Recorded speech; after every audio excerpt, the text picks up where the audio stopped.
Olá, o programa Biblioteca em Foco está de volta na sua segunda edição, a primeira deste ano. Hoje nós conversamos com a professora Aline César. Olá, professora, é um prazer tê-la conosco. Obrigada, olá, o prazer é todo meu. Professora Aline Silva César Melo é professora associada do Departamento de Ciência e Tecnologia de Alimentos, é presidente da Comissão de Pesquisa e Inovação da Exalc, também chefia e coordena o Laboratório de Biologia Molecular e Micotoxinas e lidera um grupo de extensão nessa mesma área. Para nós, ela é muito importante porque ela nos ajuda a manter com suas produções a série Produtor Rural viva, assim como ela e outros professores. A série Produtor Rural é uma das produtos da biblioteca que mais tem acesso no nosso site. E por isso a gente agradece as contribuições da professora. A série Produtor Rural é uma série que foi criada em 1997, portanto há quase 30 anos, é fruto de uma parceria com a Fundação Kellogg e resultando num projeto chamado Projeto Exagre, que tinha como finalidade criar e disseminar conteúdos para o pequeno produtor rural por meio das suas associações e cooperativas, né? E até hoje ele tem essa finalidade de transformar a linguagem acadêmica num formato compreensível e acessível para qualquer pessoa. Essa é a nossa contribuição, a contribuição da biblioteca para a sociedade, como sendo uma das partes interessadas do nosso modelo de gestão. Mas não menos importante, ela está perfeitamente alinhada com os 17 programas dos Objetivos do Desenvolvimento Sustentável da Agenda 2030 da ONU, no seu item 2, Fome Zero. O nosso foco hoje são 3 publicações de autoria da professora Aline ou com a colaboração dela. O primeiro deles é Biologia Molecular, você sabe o que é e como ela está ligada diretamente ao nosso dia a dia. O segundo é Fraude em Alimentos de origem animal, como é que a gente pode entender isso e se precaver. E, por último, é Alimentos Funcionais, você sabe o que é e como ele pode contribuir com a sua saúde. Professora, antes de mais nada, eu quero agradecer a sua presença, a sua disponibilidade e generosidade para conosco em dispor o seu tempo para responder aqui para nós. Nós vamos fazer as perguntas da seguinte maneira. Nós temos 3 perguntas de caráter geral que dizem respeito a como você produz esse tipo de conteúdo. Depois nós vamos fazer outros blocos com cada tema das 3 publicações. E os últimos 2 blocos a gente vai perguntar sobre alguma aplicabilidade e a importância das pessoas compreenderem esse tema, né? Já que nós estamos falando de uma linguagem para as pessoas de uma maneira comum, né? Podemos começar? Então, as perguntas são as seguintes. Quais são esses desafios mais comuns que você enfrenta para criar um conteúdo de extensão, esse conteúdo simples, né? Sendo você uma professora que trabalha com pesquisa, como é que você transforma isso?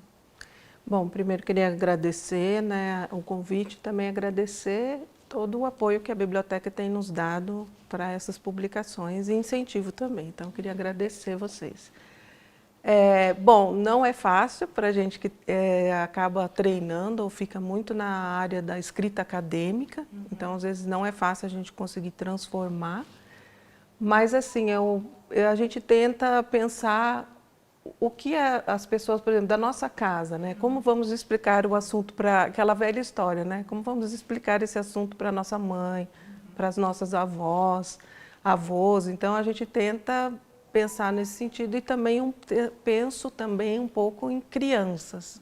Então, como a gente conseguiria levar isso para elas? Não é fácil para a gente, como eu falei, mas eu acho que depois a gente passa por outras pessoas, para as outras pessoas lerem, pessoas totalmente leigas, para ver se a gente está conseguindo atingir aí o nosso objetivo. Então, eu acho que é um caminho que a gente tem aplicado aí nos nossos nas nossas escritas, né? Então, posso dizer que a sua fonte de inspiração começa pela sua família e pelas pessoas com as quais você conversa. Sim, sim. Qual é a sua abordagem preferida para tornar assim, um aprendizado mais acessível? Bom, a abordagem, primeiro de tudo, eu acho que eu trago o que eu sei mais. Então, eu me inspiro naquilo que eu tenho de conhecimento. E aí a abordagem que eu faço, na verdade, é sempre, você pode ver pelos títulos, né? É tentar buscar para as pessoas como elas imaginam que elas podem aplicar, ou como as técnicas, ou o que a gente sabe na academia, pode ser aplicado no nosso dia a dia. Então, eu tenho sempre levado para esse lado, né? Uma abordagem bem de aplicação na visão do dia a dia. Então, o que nós fazemos aqui que pode ser, ou na verdade é aplicado, mas as pessoas não sabem, não conhecem essa aplicação. Então, agora a gente vai passar especificamente para os temas, né? O primeiro, que é o biologia molecular. Então, professor, o que é biologia molecular e por que é importante para o entendimento do funcionamento dos organismos? Bom, a biologia molecular ela é a ciência, né, que estuda todas as moléculas do nosso organismo. Então, diferente do que todo mundo imagina, que pensa muito em DNA, RNA, na verdade a biologia molecular envolve lipídios, proteínas, carboidratos, os ácidos nucleicos, que é o DNA e o RNA. Então, são as moléculas que participam aí de todo o funcionamento do nosso organismo, né? Isso pensando lá dentro das nossas células únicas, então já são moléculas muito importantes. Então, elas estão envolvidas em todos os sistemas biológicos que a gente tem no nosso organismo lá dentro de uma única célula, né? Uhum. E como podemos explicar de forma simples o papel do DNA e dos genes na biologia molecular? Bom, o DNA, como a gente sabe, é uma sequência, né, de nucleotídeos, uma sequência de bases que tem aí a função de codificar ou a função de ter aí o direcionamento para a síntese das nossas proteínas no nosso organismo. Então, o papel do DNA é fundamental, mas a gente sabe que na biologia molecular a gente tem diversas camadas para o entendimento da biologia molecular. Então, o papel do DNA é fundamental, eu acho que é onde a gente tem início de tudo, ou a gente ainda não sabe muito bem esse início, mas o DNA é aí o que a gente tem e o que a gente carrega, né, para os nossos descendentes. Então, é uma molécula, ou vamos dizer, é uma molécula importante aí para a nossa vida. Quais são alguns exemplos práticos da biologia molecular na nutrição? Bom, na nutrição, como eu falei para vocês, né, a biologia molecular vai estar envolvida com todas as moléculas que a gente tem dentro da célula. Então, a nutrição, como a gente obtém, né, via os alimentos, todas essas moléculas para a nossa sobrevivência, tudo que a gente consome vai estar envolvido nesse funcionamento ou na síntese de todas essas moléculas. Então, a gente precisa das unidades básicas que estão nos alimentos para a formação também dessas moléculas dentro do nosso organismo. Então, a gente sabe que o que a gente consome vai estar modulando o nosso organismo também. Então, isso é muito importante para a gente, né? Entender aí essa alimentação não só como nutrição, mas entender que todas essas moléculas, ou tudo que a gente obtém na nossa dieta, é o que vai modular o funcionamento lá dentro das nossas células. Muito bom. Então, agora a gente vai para o outro tema da outra publicação, fraudes em alimentos. O que são fraudes em alimentos e por que devemos nos preocupar com eles? Bom, fraude já é um tema bastante polêmico, né? É um tema que muitas pessoas até têm um pouco de receio de comentar, de falar, mas é uma coisa que a gente está exposto aí no nosso dia a dia, não só em alimentos, como em qualquer outro produto que a gente consome, né? Então, fraude é quando algum produto, seja produto alimentício ou não, tem alguma substituição ou tem alguma modificação na sua composição, ou na sua estrutura, que não é informada ao consumidor. E aí isso pode levar ao consumidor a um prejuízo. De que forma? tanto financeiro, porque a gente vai estar substituindo algum componente por algo mais barato que não nos é informado, então o preço deveria ser também mais acessível. E também no sentido quando a gente pensa em saúde, por exemplo. Se a gente pensar num produto eletrônico, a gente vai ter um problema, por exemplo, de segurança. Pode ser que uma substituição de um produto mais em conta ou acessível leve a algum prejuízo de segurança. No caso de alimentos é a mesma coisa, a gente tem que pensar em segurança. Mas aí é em relação a quê? A uma pessoa que tem alergia, por exemplo, a esse componente ou a esse composto que está sendo adicionado e que não está sendo informado para ele. Então, isso é o maior risco. Então, a gente tem tanto o risco financeiro quanto o risco em saúde, né? Quando a gente pensa em fraude. Então, fraude, a gente tem que considerar isso como realmente, no Brasil, eu não sei exatamente as leis, mas em outros países são muito mais rigorosos em relação à fraude, aí é um crime, porque você está lesando uma pessoa, né? Então, é um assunto muito importante, por isso que é muito polêmico.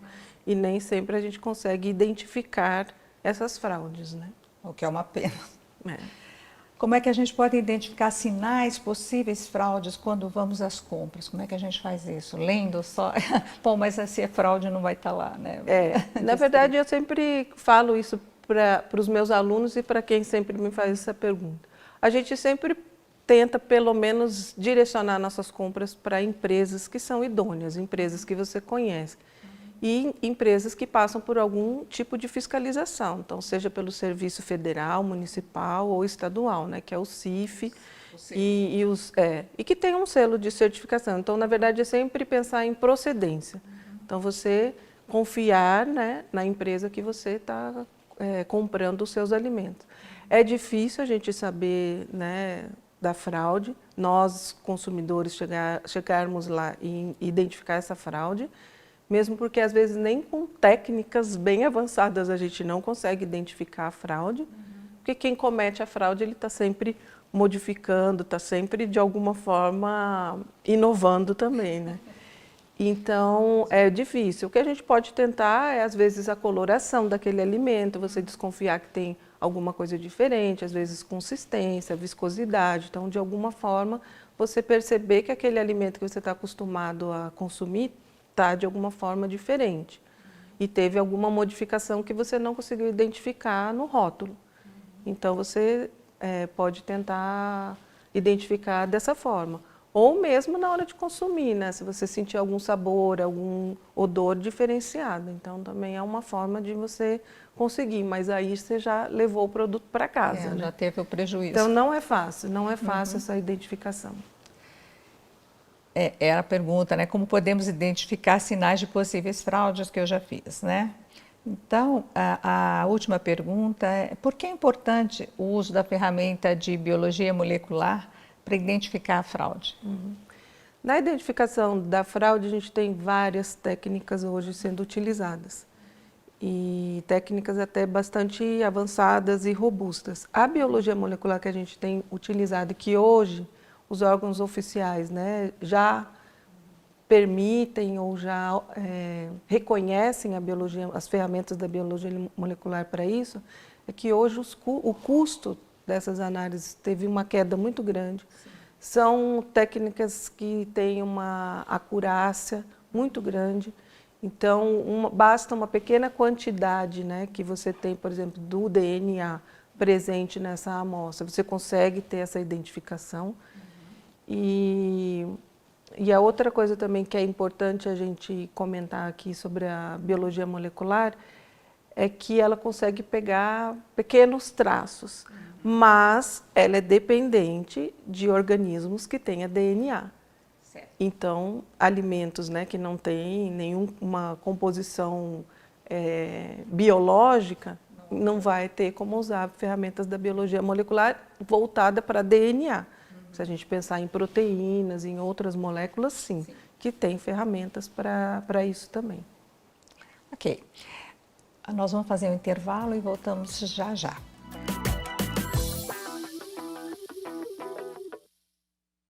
Foco!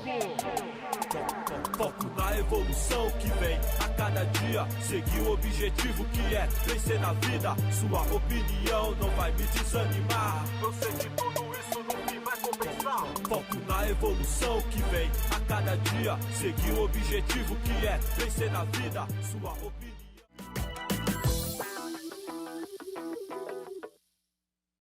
Estamos de volta com a professora Aline César e agora vamos comentar sobre a publicação Alimentos Funcionais. Bem, professora, o que são alimentos funcionais e como eles diferem dos alimentos normais?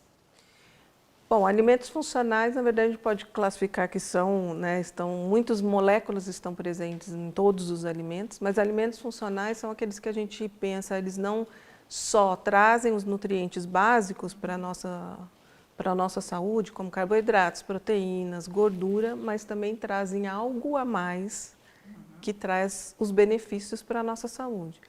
Então, posso dar um exemplo aqui. Apesar, vamos supor, um cereal, ele vai nos trazer aí carboidratos, vai nos trazer proteínas, mas ele também tem alguns compostos, por exemplo, os compostos fenólicos, que são importantes para a nossa saúde. Por quê? Porque eles combatem radicais livres, combatem então aí o envelhecimento da célula, e aí é o que a gente chama do benefício, né, dos alimentos funcionais. Então, não só nutrir, mas também nos proteger ou de alguma forma trazer esses benefícios à saúde. Uhum.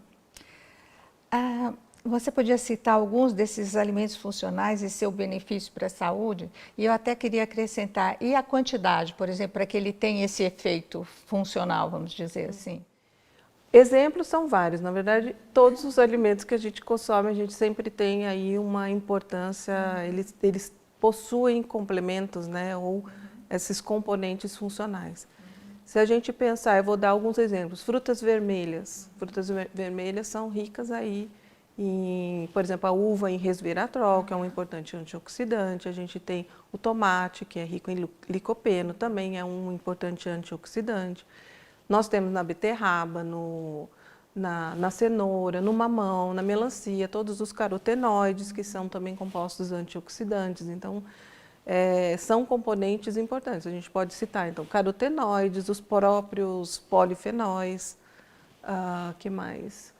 A gente pode citar o próprio licopeno, a gente tem vários componentes nas crucíferas, né, que é o alho, que é a brócolis, a couve-flor, a gente tem compostos também importantes, que são quase sempre, qual a função principal deles? São antioxidantes.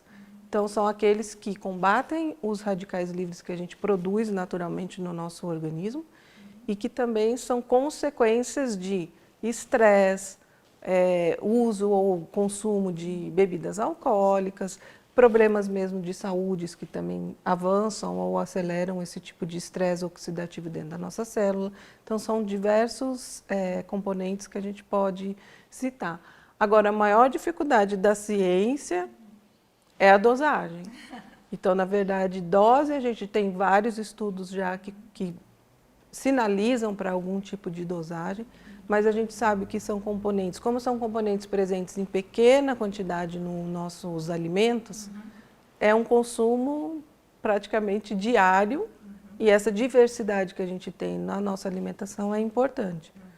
Então, dosagem é muito difícil. Tem alguns, que nem eu falei para vocês, estudos, mas são estudos também, às vezes, muito em modelo animal ainda, ou em alguma população específica.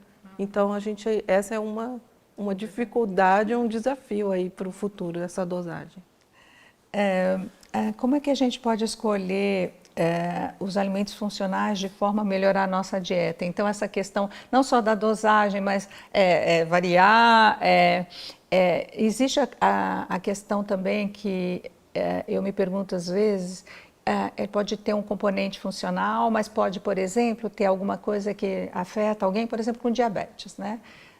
Os cereais, eles, de uma certa forma, trazem alguma consequência em relação ao índice glicêmico, embora eles sejam importantes para alguma coisa, funcional para algum tipo de, como você disse, alguns deles como antioxidantes, mas eles podem, de uma certa forma, causar um outro problema?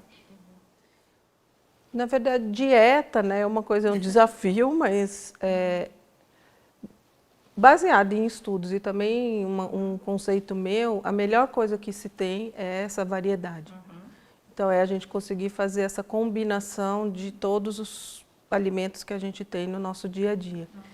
E tudo depende também de quantidade. Então, às vezes, essas dietas muito direcionadas, agora só carboidratos, ou às vezes só proteínas, isso aí talvez por um tempo seja eficiente, mas depois você começa a ter deficiência de outros nutrientes. Então, são sempre dietas que tem que ter um acompanhamento. Então, isso eu acho que é um ponto assim, básico para quem quer fazer uma dieta diferenciada. Para mim, diversidade na alimentação, e eu acho que nós, brasileiros, a gente tem uma diversidade muito grande, principalmente de vegetais e frutas, que são muito importantes para a nossa dieta. Não deixamos de lado nenhum tipo de produtos de origem animal, que também são importantes, então a gente tem vitaminas que só estão presentes ali, a biodisponibilidade de produtos de origem animal em relação à proteína é indiscutível, entendeu? Isso já é bastante estudado e comprovado. Então, eu acho que essa diversidade de alimentos é o importante. E ter a dosagem, eu acho que é aquele nada de exagero em nenhum lado. E lógico que dependendo do alimento, se ele for mais rico em carboidrato, ele pode também, por exemplo, em caso de diabéticos, nesse seu exemplo, pode estar trazendo algum, vou dizer um prejuízo, mas tem que ser tudo moderado, né? Precisamos achar o equilíbrio entre eles. Sempre é o equilíbrio, Então, vamos para aqui os dois últimos blocos aqui, sobre aplicações práticas. Você poderia, assim, compartilhar uma história, um case, sei lá, que ilustre a importância da biologia molecular na vida cotidiana?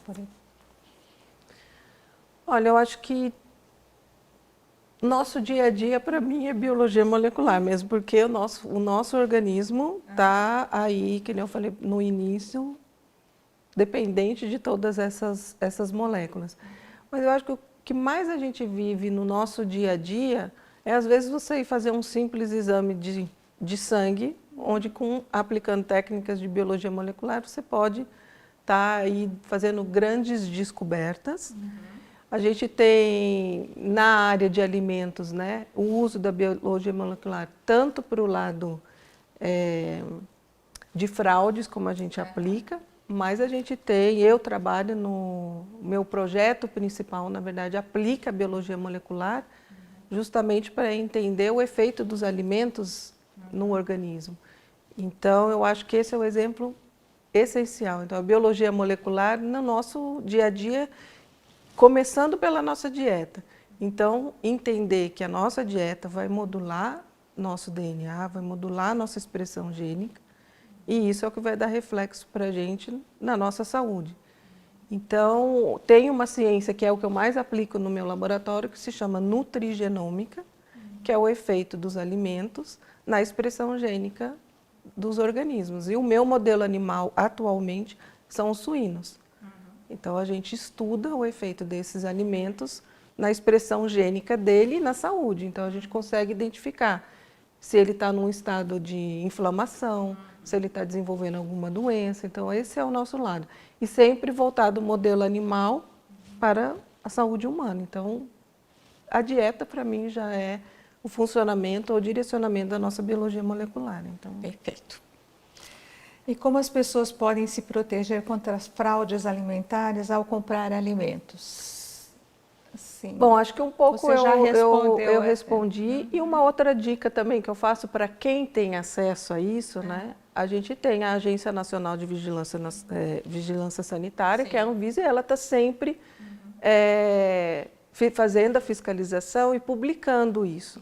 Então, no site da Anvisa é um lugar assim, importante. Eu sei que às vezes é um pouco complicado para quem é um pouco mais leigo nesse assunto para achar onde tem essas informações, mas eles estão sempre comunicando à população em relação aos alimentos ou aos produtos que estão sendo retirados do mercado por identificação de alguma alguma modificação, não necessariamente só fraude, mas às vezes basta não ter informação no rótulo, já pode ser considerado uma fraude. Né? Recentemente também eu tive conhecimento de um aplicativo chamado Rotulando, mas aí ele não traz tanto a questão da fraude, mas ele traz os componentes, uma nota, né, de 0 a 100, se não me engano, sobre a qualidade dos alimentos, né? Isso também é uma boa coisa para a gente saber o que está comendo, né? E já tem países também, que aqui no Brasil a gente não tem ainda esse tipo de rotulagem, mas já tem países que eles colocam nota. Então, tipo, uma nota de 1 a 4, de 1 a 5, para justamente dizer o quanto é mais saudável, o quanto é menos saudável. Então, isso também ajuda no lado de saudabilidade dos alimentos. Né? Muito bem. Que alimentos funcionais você destacaria para melhorar a nossa dieta de forma simples? Você já mencionou alguns, mas teria algum assim daqueles super alimentos? Eu acho que super alimento, eu acho que a gente ainda não tem. A gente ainda tem que fazer esse mix de alimentos. Mas eu acho que as frutas, eu acho que frutas e vegetais, eu acho que na nossa dieta são extremamente importantes. Porque eles são ricos em todos os componentes funcionais que eu comentei aqui, vitaminas, e outra coisa que é importante na nossa dieta são as fibras. Sim. Então, eu acho que frutas e verduras eu posso dizer que são extremamente importantes, mas não deixando os outros alimentos de lado. Mas são alimentos que a gente tem maior acesso, tanto financeiro quanto de acesso mesmo físico a esses alimentos. Então, eu acho que são os principais que eu citaria. Agora, o último bloco, a gente vai falar sobre a importância da compreensão para as pessoas, já que nós estamos falando de uma publicação que tem esse objetivo, né? Por que é importante para que todos entendam os conceitos básicos de biologia molecular, fraudes em alimentos e alimentos funcionais? Por que é importante que a população saiba disso? Bom, primeiro eu acho que ter a população informada é essencial, né, para em todos os sentidos da nossa vida. E esses temas, na verdade, vieram porque são as áreas que eu trabalho, que eu estudo, mas é importante, eu acho, a sociedade como um todo ter esse conhecimento para eles saber também tomar as decisões, o que eles querem, como eles querem direcionar, aqui especificamente, vamos dizer, a dieta ou a alimentação. Então, essa informação, para mim, é essencial nesse sentido. Educar para que eles possam tomar as decisões, ou as melhores decisões, conhecendo o que eles comem, o que eles vão comprar. Então, para mim, isso é o essencial. E a biologia molecular está voltada porque ele sabe que esses alimentos vão ter, de alguma forma, um efeito na saúde deles, por meio dessas moléculas que a gente tem dentro do organismo. Então, para mim, é isso que eu penso e é isso que eu imaginei quando a gente começou a escrever esses livros informativos. Então, é nesse sentido. É ter uma população que entenda que ela pode fazer as escolhas dela, mas ele tem que entender para tomar as decisões. Para tomar as decisões, perfeito. E quais são os riscos da gente não estar ciente desses temas na vida diária da gente, né? Qual é o risco que a gente corre não tendo acesso a esse conhecimento? Olha, eu acho que tem várias frentes aí. A gente, com o livreto, principalmente de alimentos funcionais, a gente trabalhou isso em escola pública, com alunos de ensino médio.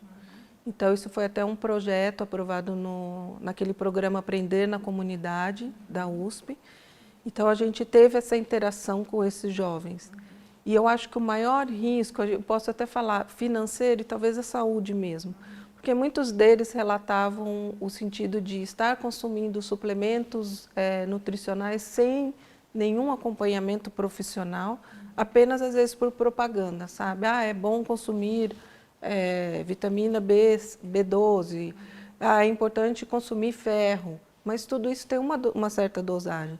Então, para mim, nesse sentido, é o risco. E se a gente não conhece, a gente acaba exagerando, ou sem nenhum acompanhamento, ou sempre por propaganda. Lógico que eles têm alguma função, mas precisa de um acompanhamento profissional para isso. Então, a saúde eu acho que é o maior risco. E se a gente pensar o lado financeiro, porque esses suplementos não são baratos, né, vamos dizer assim, não tem um custo muito acessível. Então, para mim, são esses dois principais. E aí, o que você pode, às vezes, acarretar no futuro? Então, você ter um exagero, por exemplo, de algum desses componentes no seu organismo. Porque a gente sabe que esses suplementos, muitas vezes, não têm 100% de biodisponibilidade. Então, para mim, acho que são os temas que a gente mais falou aqui, né? Que é a saúde e o lado financeiro. São os riscos que eu acredito que a população acaba correndo. Professora, se você quiser completar mais alguma coisa desse projeto para a comunidade, para os alunos, eu acho uma coisa interessante de você falar. Tanto o livro informativo de Biologia Molecular quanto o Alimentos Funcionais, a Biologia Molecular ele surgiu um pouquinho antes, mas acabou entrando. Então, a Pró-Reitoria de Graduação, né, lançou um programa, acho que em 2021, se eu não estou enganada, que se chama Aprender na Comunidade, que era incentivar, né, os docentes e os alunos a ter esse contato com a sociedade fora da universidade. E o nosso grupo propôs justamente isso, né, levar ao conhecimento sobre biologia molecular e alimentos funcionais para alunos do ensino médio em escolas públicas de Piracicaba e região. E a gente conseguiu aí atingir escolas daqui, né, de Piracicaba, de Rio Claro, e também de Águas de São Pedro. A gente conseguiu essa conexão com professores, com diretores. Então, esses livros foram distribuídos para os alunos. Meus alunos fizeram vídeos curtos de 10 a 15 minutos. Nós entrávamos online porque nós estávamos no meio da pandemia.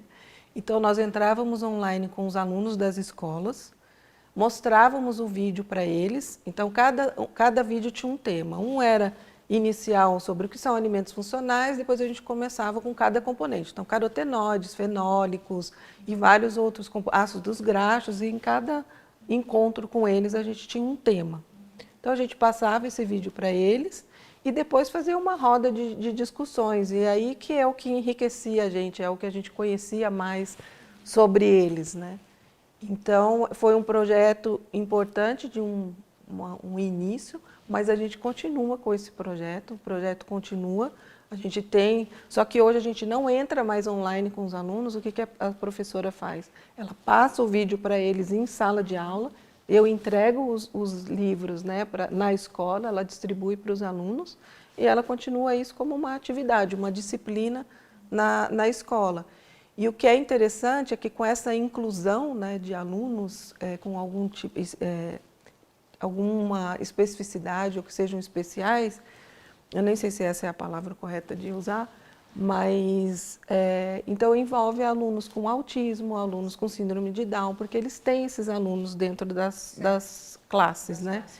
E aí ela está sempre me comunicando, mandando as fotos. Quando é possível, a gente vai até a escola e faz uma atividade presencial com eles. Então, é um projeto de extensão muito importante que, tipo, é o que eu posso falar, não morreu, né? Ele continua, ele ainda é vivo e a gente continua aprimorando. Que nem a nossa série. Exatamente essa era a minha última pergunta. Como é que a gente, além das publicações, no nosso caso, que são disponíveis para download gratuito, o que a gente poderia ajudar, como se pode ajudar as pessoas? E, na verdade, esse é um projeto que exatamente responde à minha última pergunta que eu ia fazer. Professora Aline, agradeço imensamente, eu acho que foi ótima a nossa conversa. E eu gostaria de falar que quem quiser ter acesso às publicações da série Produtor Rural, ela está disponível no link que vai aparecer aí no seu vídeo.